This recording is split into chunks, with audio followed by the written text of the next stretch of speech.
Good morning, everyone. Thank you for joining us the CCRC Anniversary Symposium.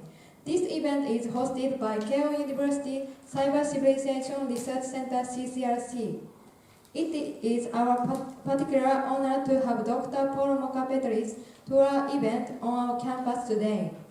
Dr. Mockapetris helped expanding the internet beyond its academic origins by inventing the domain name system DNS in 1983 and now is the chief scientist at ThreatSTOP Incorporation. Thank you to Dr. Paul Mockapetris for sharing with us your experiences and insight. This May, our research center will celebrate its 5th anniversary. Many things happened in the world in the past 5 years. The most significant among them are the COVID-19 pandemic and the war in Ukraine. We would like to discuss with you today how our center has conducted its research in the midst of these world changes, and how it will continue to do so in the future. As you can see from the agenda, this symposium will be some panel discussions. All participants are welcome to join the discussion. We encourage on-site participants to raise your hands during the Q&A session and the discussion. Staff will provide a microphone. Online participants are welcome to make comments via text from the Zoom Q&A function. Or if you wish to speak directly, please press the raise your hand button. We will connect your microphone and camera to the venue. To kick off the symposium, we are pleased to have Professor Murai and Professor David Farber, co-director of CCRC, and Professor Jiro Kokuryo, chief administrator of CCRC, to start the opening remarks. And facilitator is Rodney Van Please step forward to the podium.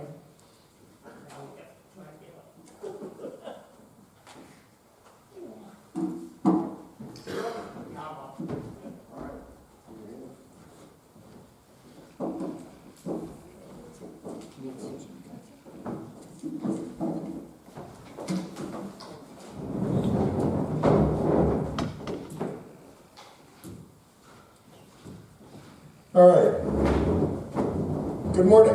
Welcome to the Keio Cyber Civilization Research Center 5th Annual Symposium. And I am Professor Rod Van Peter from the Faculty of Environment and Information Studies here at SFC. And we welcome those of you who are both here in person and online. We have quite a number of people online, I understand. So this first hour, we're going to get some opening remarks from the three principals in the Cyber Civilization Research Center, and then we'll shift into a bit of a discussion section. So I think first up is Professor Kokuryo, who's a professor of the Faculty of Policy Management, and his title in English here is Chief Administrator of CCRC. He's one of the people who really makes the whole thing happen. Yeah, that means I take care of all the chores. Yes, you take care of all the chores. Right. My title. Good morning, thank you very much, Rod, and welcome to CCRC's 5th anniversary. I am Jiro Kokuryo. I take care of all the chores at CCRC, as well as being in charge of the I guess on the social, I'm the sort of the lone social scientist in this group, and so I'm going to kick off with a very biased view of CCRC, so that the two other co-directors can correct me. When I remember 5 years ago. When June and I were talking about inviting Dave, so that's probably more than 5 years ago, like 7 years ago, when we were trying to invite Dave to Japan for something worthwhile. we have a fair amount of discussion on what to do, and actually the big thing was how to name this institution. And we decided on naming it Cyber Civilization. I was pushing for that, and June said that it should be Internet Civilization, as always. And I argued that this was something, was of course Internet is of course the core, but when we talk about civilization, it's probably something a little bigger. Of course, we are talking about technology, but we kind of had an agreement that civilization is not just about technology, but it's about combination of economic systems, the laws and the ethical systems, and the technological systems combined, creating a pattern. And that we are now at a phase when we have to think about a new form of civilization, because the technology has advanced in such ways that it's altering the basic economics and the social forces that lies behind the society, and we should really start from the foundational thinking of what is going to happen to democracy, what is going to happen with free market economy, and so on, and the basic notion of individualism, what self is. I think we are increasingly living in a world where we don't know about our own existence. What is it? What does it mean to exist as a human? Kinds of things. I argued that it was right to position it as a civilization. It's getting more civilizational than ever after these 6 years. So we clearly see today's technology create significantly different economic systems that require different types of governance. And in that context, we've been covering a lot of topics. These are just, and I realized last night that I tried to structure what we've been doing, and I haven't been able to do it. This is just a shopping list that we've been doing. We've been talking a lot about data governance, how it should be shared but protected. We talked a fair amount about how geopolitics is affecting the way we are shaping today's world. Of course, Dan is here, so he will talk about the future and the current state and the future of journalism and speech. Of course, we've been doing works on standardization of IoT security, and AI ethics has been, Katarina will be joining this afternoon and she will probably talk about AI ethics. And I personally have been pursuing, perhaps we should take another look at some of Asian ethics, like altruism, in thinking about the future of the governing ethics of the cyber world. And can I talk a little bit more? Or should I stop? Oh, you should stop soon. Oh, okay. Let me stop here. All right. Thanks, Jiro. So next, June Murai is going to, June is going to be to present for us. June is the is now a university professor at Keio University after 30-some years as a professor of the Faculty of Environment and Information Studies. He has now graduated to a university-wide professor and is co-director of CCRC. Jim? Okay. Yeah, first of all, thank you very much for participating on this, and thank you very much for the 5 years of support and understanding about CCRC on behalf of CCRC being a co-director of the center. So, yeah, my brief understanding about what the past 5 years, and then, you know, of course, from a background of the Jiro said, I push the name Internet civilization researcher rather than the cyber civilization. Internet civilization is kind of the word I've been using it because Internet is starting from the mathematical way, computers and the tools and the society and the city and the culture. So that's a civilization. If that is a civilization, then it's really the computer science civilization or the internet civilization, digital civilization, whatever. It's a civilization today. So that's a word. How we are thinking about civilization covers everything mostly. So everything is also very important. So looking back the history of the internet, and when the World Wide Web kind of established to be used is 90 when the Keio University started up as Shonan Fujisawa campus, by the way. And then the next 10 years, during 90s, then by 90, then probably TCP/IP was done, and the World Wide Web was done, and so basically the core technology design was achieved before 90, and then we actually started the operation of the internet before 90, so that's late 80s. And so the next 10 years was kind of many of us who's developing the internet and the basic computer networks. Those people went to, especially in the United States, by the way, went to business, and so that's 90s and until 2000.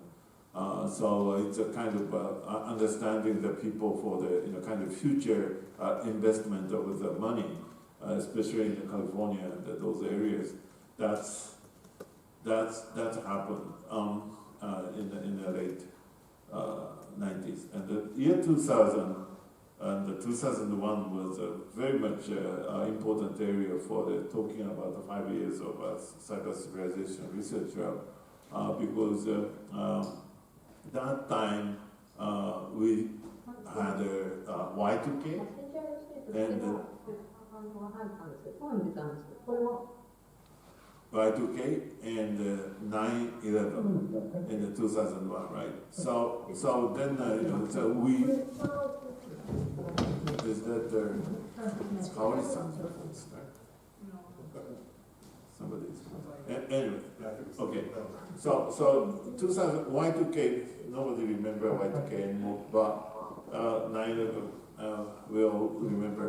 But that time, then we had a very, very long discussion about what if we lose the internet, if internet is fragmented, and the U.S. isolated from the other part of the internet. That type of a discussion really happened because of that reason. So that is a very much kind of a serious discussion started about the cybersecurity issue. So this is additional. Very important, and then after 2000 to 2010, then maybe the largest thing was the 2007 smartphone was deployed from iPhone, and therefore the people carrying out the full range of computers with it, and the location information, privacy, and everything, and started to collect all those information. by 2010, and then in the next 10 years till 2020, it's a huge business GAFA time, right, basically. So it's and at the same time, then it's going to be everyone. So everyone, when we started the internet in the year 2005, internet was for us. I mean, just a few percent of the world population utilizing the internet in the year 2000. Actually 6% of the world population. Now it's more than 70%. Most of the advanced countries, 100%. So it's truly for everyone. So that's everyone internet actually introducing the today, and then this is the basis of a few years about the global pandemic and the Ukraine invasion. And everything. So national security coming in, and so conflict for the political conflicts of the nation states coming in, and because it's for everyone. So it's because it's a lifeline. So this is basically the background of our 5 years of target, because it's everywhere. It's globally deployed already. And then in a lot of issues, but how can we organize those issues? That's civilization. So that's my 5 years of experience. All right. Thank you, Jun. So our third senior person here to make some opening remarks is Professor Dave Farber, who needs no introduction, has been doing this internet stuff and networking for more than half a century. He's also a professor here at the Mita campus and co-director of the Cyber Civilization Research Center. Dave? Thank you, Bob. After those wide-ranging introductions, let me maybe give a little background of how I got here and what I think the cyber civilization problems are. I've been coming to Japan for about 45 years. In fact, I remember the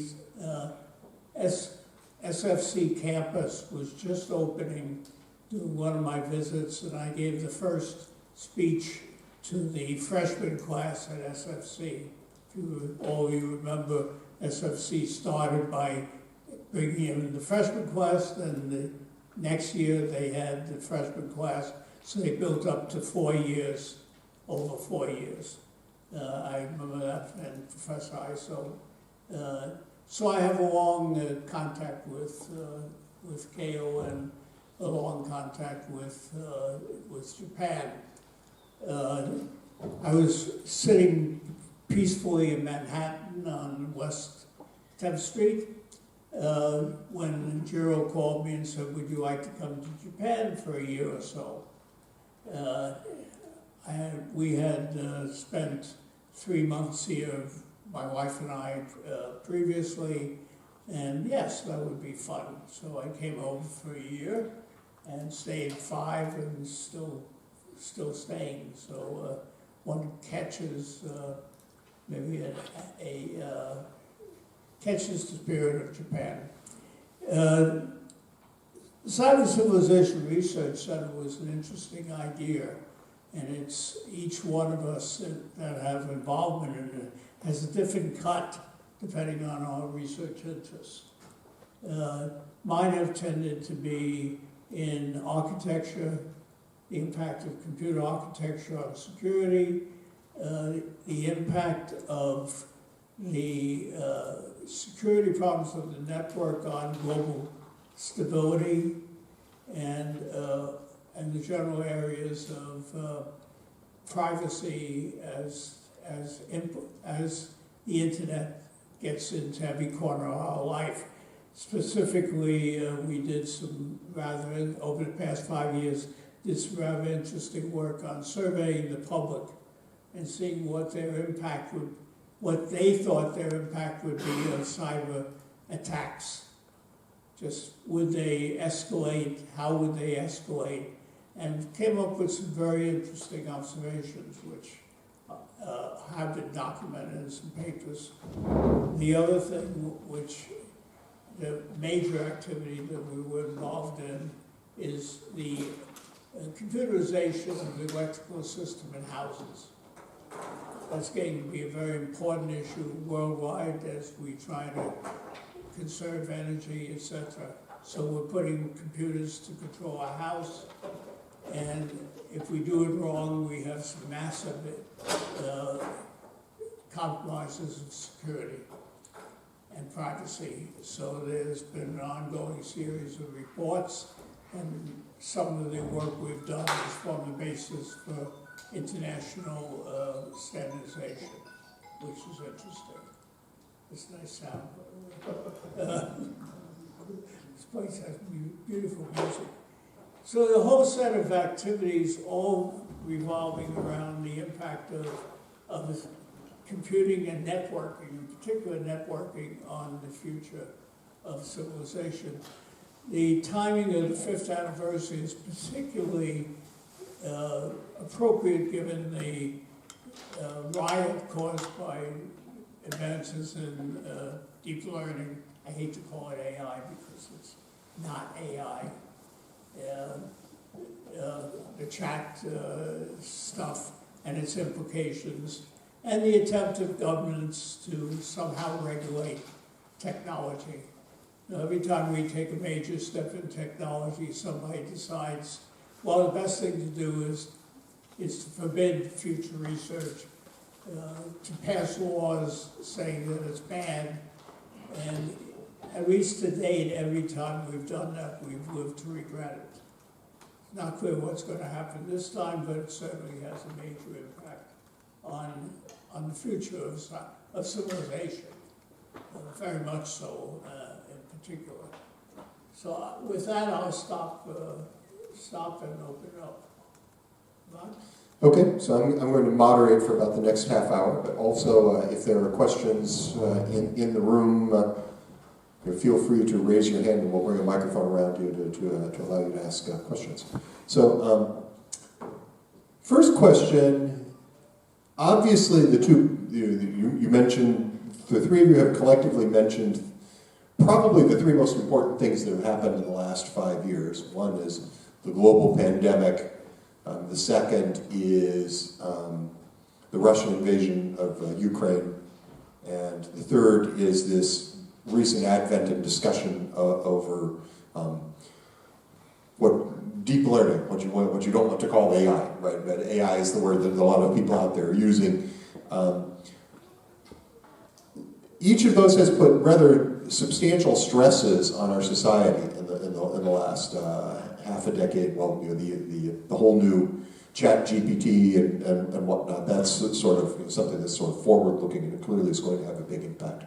The question is, are we doing enough as a society, as well as CCRC, to prepare us for those kinds of events, both foreseen and unforeseen, given that, for example, when we had the large earthquake in eastern Japan in 2011, we saw what the negative impacts were of people being cut off from the internet and how dramatically and negatively that can affect people's lives. Are we doing enough to be prepared for those kinds of unexpected events? Dave, you're looking thoughtful there. Do you want to start on that one? We haven't in the past prepared ourselves very well for it. I think one of the problems, and it's a serious problem, is that most of the people who are dealing with government don't quite understand what's going on, technologically or societally, and they're quite often anchored in past ways of thinking of problems. So their approach is to follow the same thing that got them into problems last time. This arrival of a new technology, ChatGPT, keep mixing letters up, is nothing new in a sense. I look back when there were threats that, my God, letting children on computers is going to wreck their future, they're going to collapse, they're going to turn out, or video games are going to turn everybody into gangsters. And so let's control, let's control, let's control. And in fact, that's not the way it worked out. But yet we keep repeating the same thing. I've tried to remember the correct quote. I think it might have been Einstein. Those who repeat the same thing time and time again are insane. I think that's a misquote, but it's close. And we're doing it. We keep repeating the same thing. And I think one of the problems is that our people who control our legislators, our politicians, don't quite understand the environment that we've thrown at them. So how do we fix that? How do we improve that? Education is part of it, and Keio does a fairly good job on that. Most schools do. But that takes generations to happen. And legislators in general are not youngsters. And now, what we did in the United States years ago, which I think was incredibly invaluable, is during the time when the internet was a new idea. And I think it was the University of Pennsylvania and MIT, two of us, set up a bunch of meetings, lunch meetings, where we invited people who were staffers to the legislators. These people tend to be young, they're the ones who write laws. Legislators do not write laws. They tell their staff to write it. Sometimes they give them their laws, but let's not go there. And basically the idea was to educate them, to introduce them to the new ideas. And a lot of them were actually caught up on it. I also remember one time when I was at the Federal Communication Commission in the United States, Senator Schumer from New York invited me down for a series of monthly meetings where the problem was he wanted to know about the internet, which was a rare case, and his staff. And so getting across those ideas in both universities and colleges, not just the mechanics, but the implications of the mechanics is one way of doing it. Good. So I actually want to come back to that issue of education, both formal education in, for example, the university environment, as well as ongoing education and how you educate the public and bureaucrats and things like that. I want to come back to that one later because that's particularly interesting in the context of Japan and the introduction of the new digital agency in the government, I think. But before we do that, let me ask Jiro and Jun the question where we started a minute ago, about are we doing enough to be prepared, and are we in a situation where we can handle the kinds of stresses that are both expected and unexpected, some of them caused by technology and some of them not, but in the context of this cyber civilization? So in order to effectively deal with the situation, we probably have to understand what the new realities are. And I actually do blame the internet for the current mess that we are living in. I usually use the complexity theory framework to try to understand this, meaning that the connectivity that the internet has brought about vastly increased the interdependence among systems to interact with each other. I mean, when I started my career at a telephone company, of course, we were living in this nice and clean world where we didn't allow any noise factors to be connected to the network, so that the network runs smoothly, effectively, and accurately. And of course, we contaminated that by allowing internet to be connected on the network. Now we have all sorts of unpredictable things that happens on the net. I mean, for better or for worse. I mean, don't forget, I've been helping the internet community for a long time. So.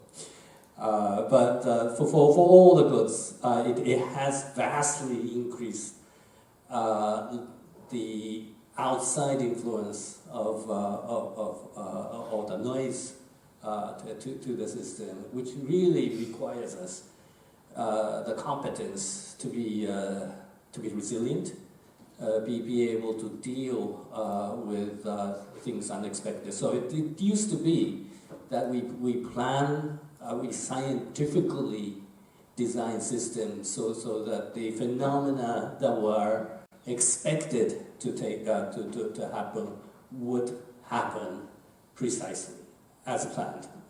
But of course, today's paradigm, we need a system that's capable of absorbing all sorts of unpredicted, unanticipated things.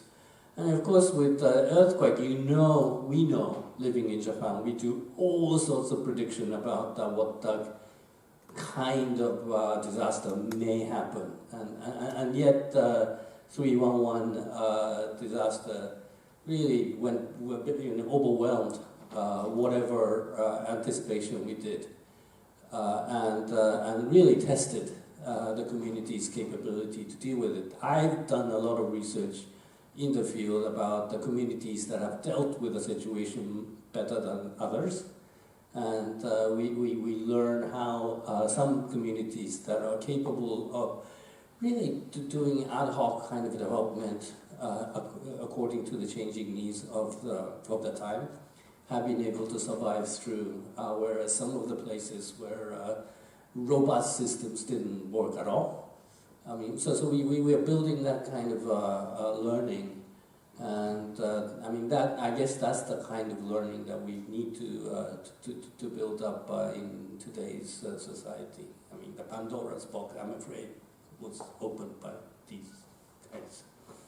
Oh yes, the Pandora's box was definitely opened. June, why don't you roll us back to March 11th, 2011, and talk about, for example, some of the things that the Y project did to help support the interconnection of the internet in the disaster area, in the great earthquake in the Tohoku area, and then answer the question of whether or not we're actually doing enough to be prepared in this cyber civilization. Given, as Jiro said, we're so incredibly interconnected right now that a lot of the systems have become very interdependent in important ways. Yeah, actually, your question is great in terms of how we prepared, from a CCRC point of view. And that's exactly what the CCRC, cyber civilization research is directed for. And then, so directly answering your question, are we prepared?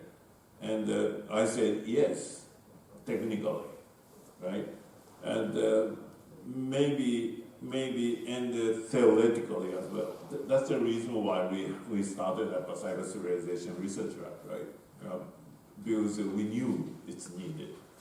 But the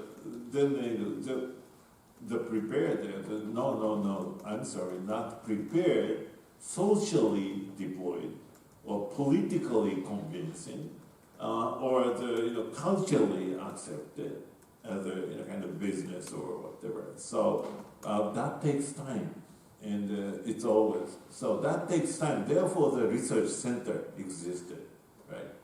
Okay, so think about anything, and internet, for example, computer, PC, whatever.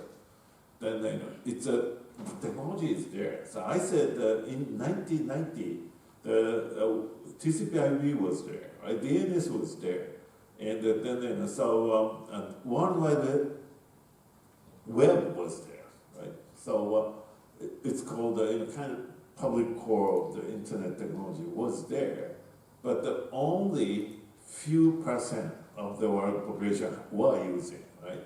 And then convincing that these are good things, and then please use it. So you should change your government structure, government services by using this. It took us like 30 years. So convincing and deploying onto the society is very difficult. But then because it's 20 years past, then it's kind of 30% done, 40% done. So it's now we have a confidence that we call it the civilization. So answering your question, yes and no. And but the global pandemic accelerating everything. The people to understand what the internet. I mean, see the video conferencing tools were there in 2019 before pandemic.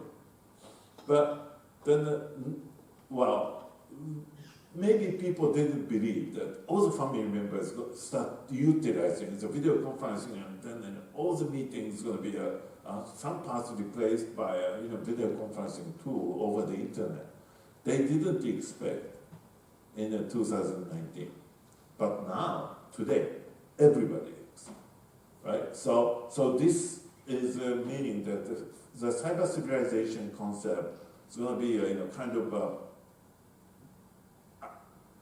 accelerated to be deployed in 2 years, 3 years for the global pandemic, and including the Ukraine invasion, 10 times faster.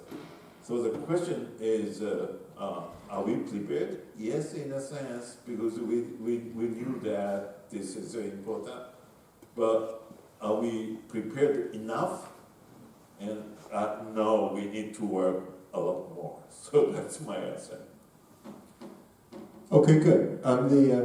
Let me roll back to Dave brought up the issue of education here a minute ago, and particularly in the context of educating not just students at the university, but educating people in society, including the bureaucrats and staffers who work for, in the United States, the Congress, here in Japan, the equivalent of the Diet.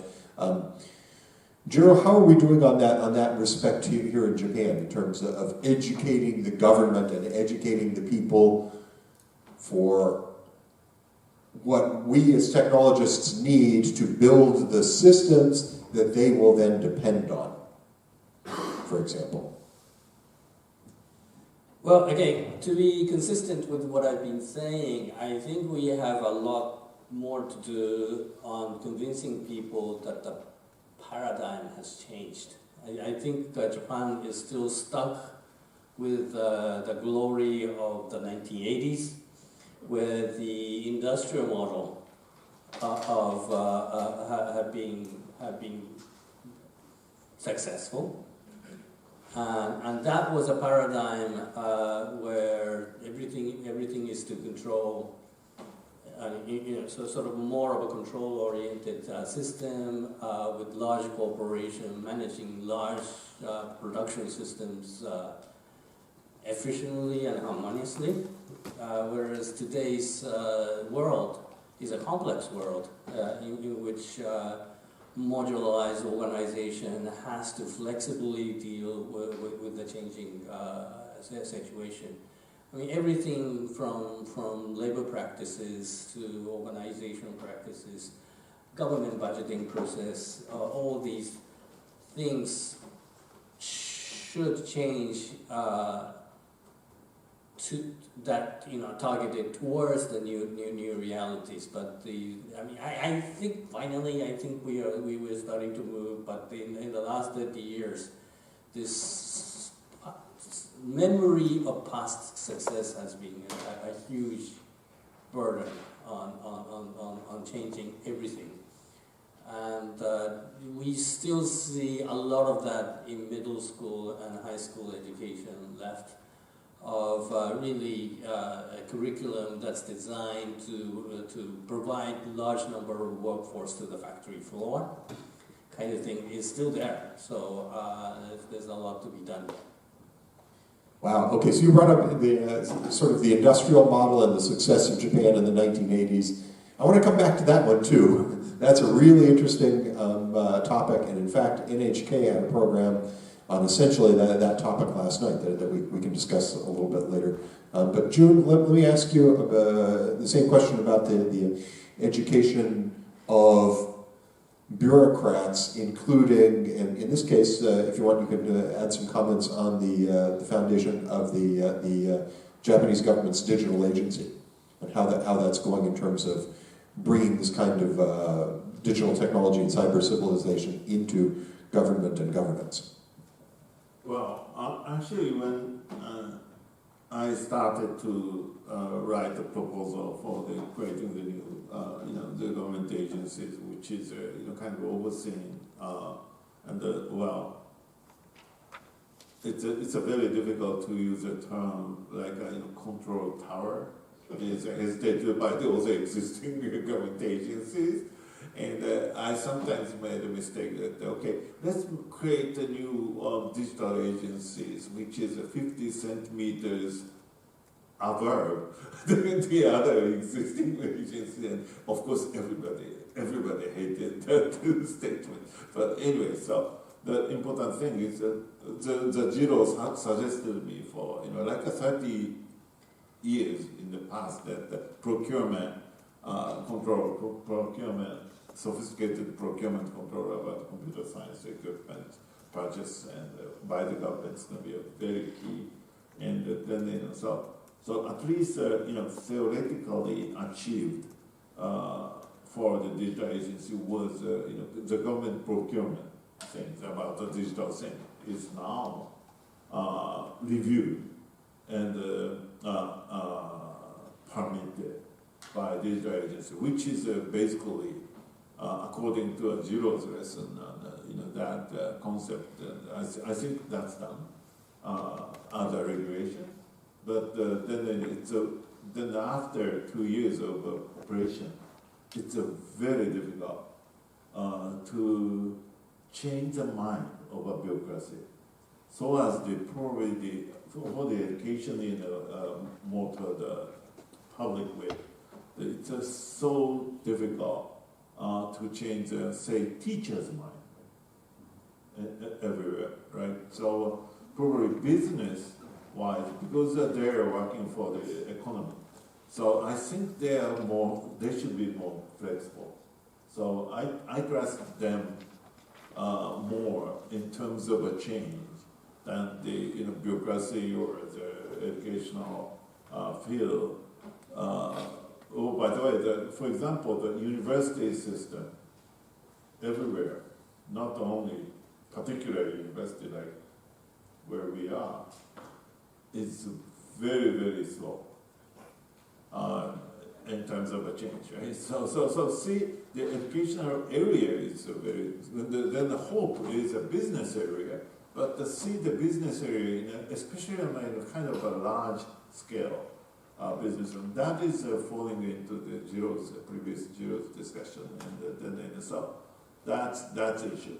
So getting back to the government structure thing, then it's theoretically done, but it's not the spirit, not the kind of practical operation is not yet achieved. So the reason why is that they're just starting up government agency, and the requirement is huge. Maybe the scale of 5,000 people, 6,000 people to work, but it's still 600 people, 700 people. So it's on the way. Good, thank you. Let's see, we've got about almost 12 minutes or so left in this panel. Let me ask, are there any questions from the floor here in the room? I don't have the ability to see the Zoom, so I don't know if we're taking questions on Zoom or not. Kaori-san, can we get a mic over here?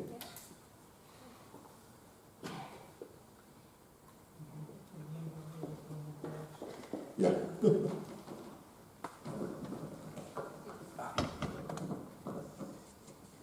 morning.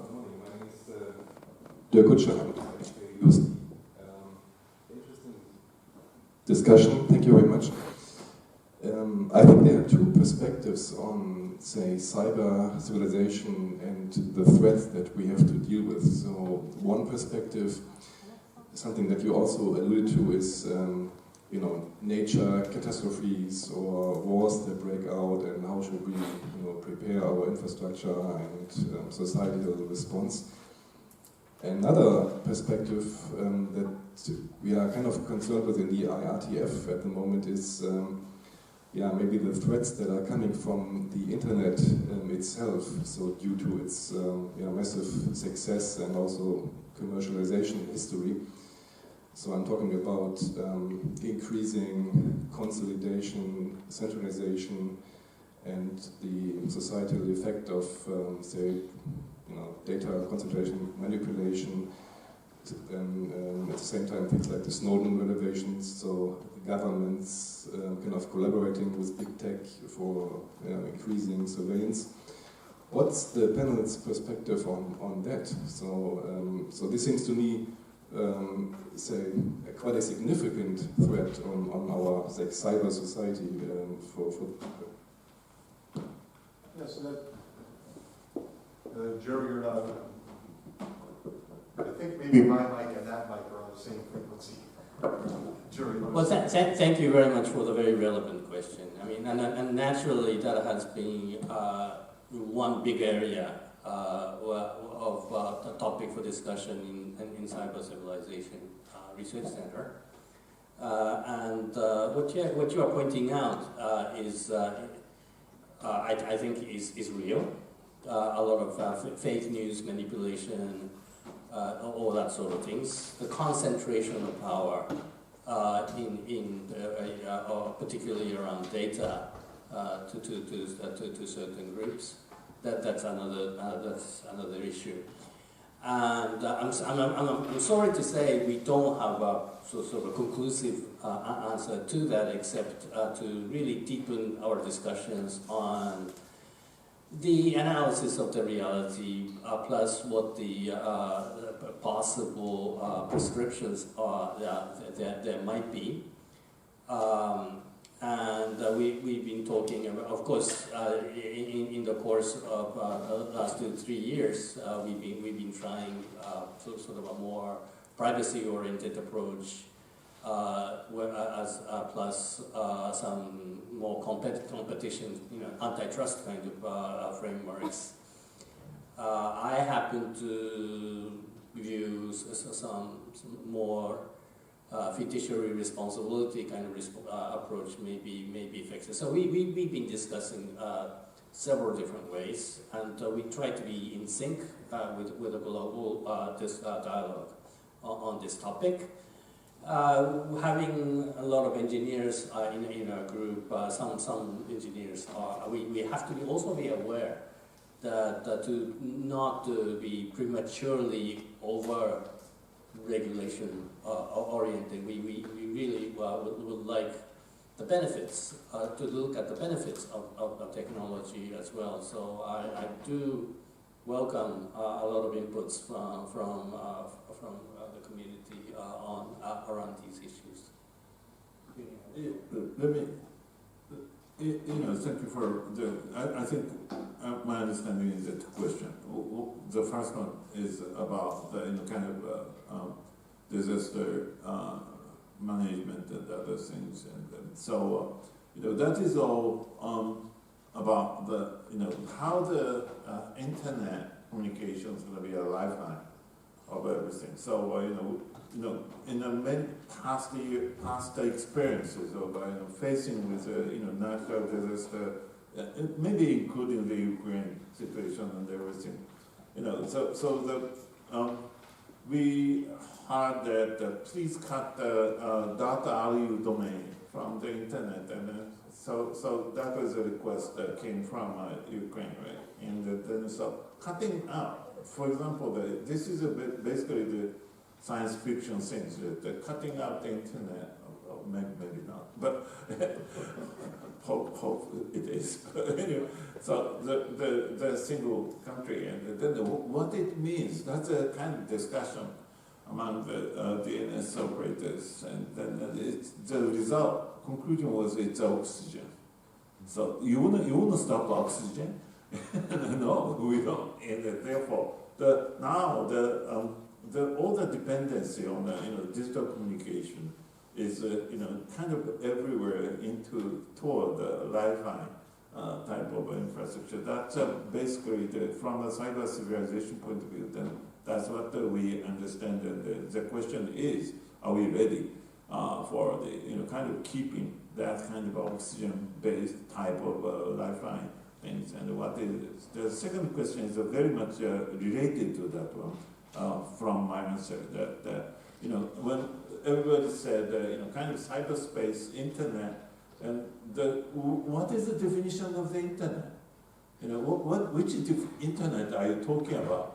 Web3 replacing the internet, is that the situation?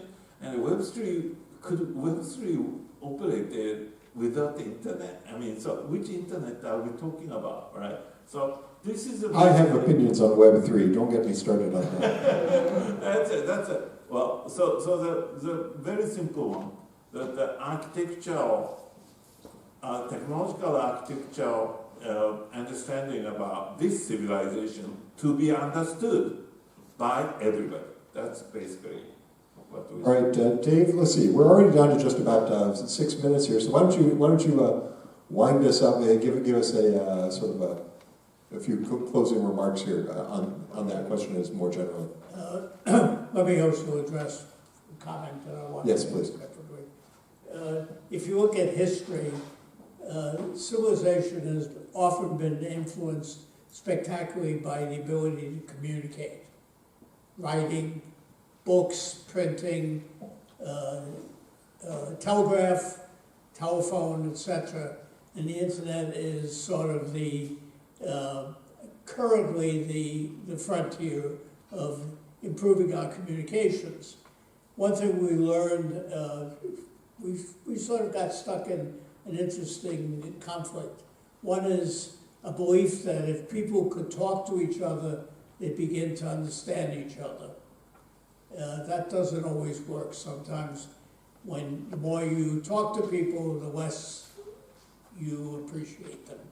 And we're running into that to a degree with the communication system that we have now. Suddenly, everybody can talk, including artificial people talk. That's a major change to the way we live, and it takes time to adjust to that. Hopefully, we'll survive it. I feel sort of. I want to also comment on something. Part of the benefits of the internet is a wide reach, ability to see the world. It also can be a deadly thing. Ukraine is one example of a small one, but we live in a world where a cyber attack could trigger a physical attack. And we really don't understand how to control that. We really don't understand how to understand the implications of that.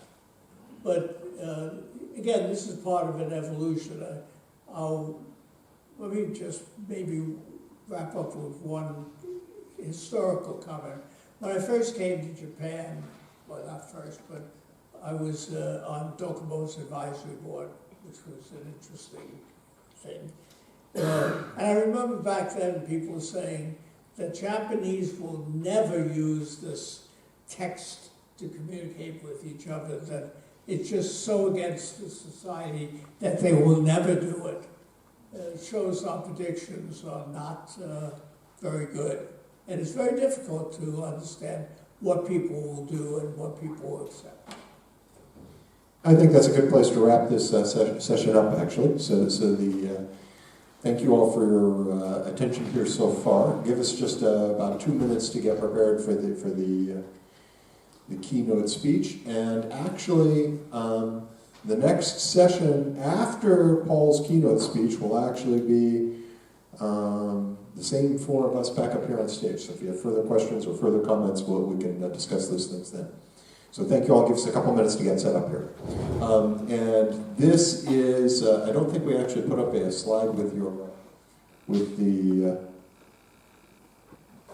total agenda for today, right? So this is the first session. So after Paul's keynote speech, we'll have a session on what is cyber civilization, and then the lunch break, discussing the next 5 years, opportunities for future research, and then data sharing by Joy Ito, the future of the press, featuring Dan Gilmore, and cyber conflict and geopolitical stability, which is the last thing Dave just brought up there, will be where we'll end up the day. So thank you all for your attention, and give us a minute to get switched over to the keynote speech here. Thank you all.